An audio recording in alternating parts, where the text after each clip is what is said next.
नमस्कार दोस्तों, हम आज बात करने वाले हैं hit machine trending star Khesari Lal Yadav के बारे में। एक नई मूवी का पोस्टर लॉन्च किया गया है जिसका नाम है प्रेम की पुजारन।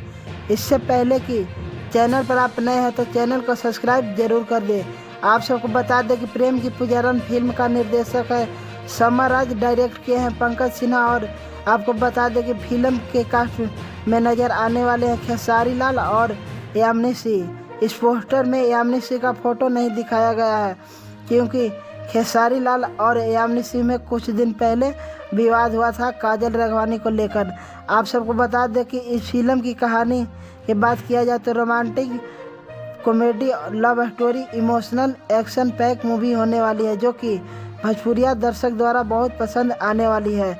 आप सबको बता दें कि इस फिल्म की शूटिंग में मंदिर के गेट पर लात मारे थे खेसारी लाल यादव, जो कि उसमें बहुत विवाद हुआ था, पर ऐसा बात नहीं था, सब झूठा बात था।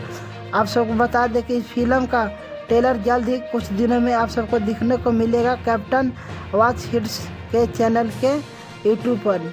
आप सबको बता दें कि ये वीडियो कैसा लगा, आप सब अपना कमेंट बॉक्स में ज़रूर बताएं। धन्यवाद।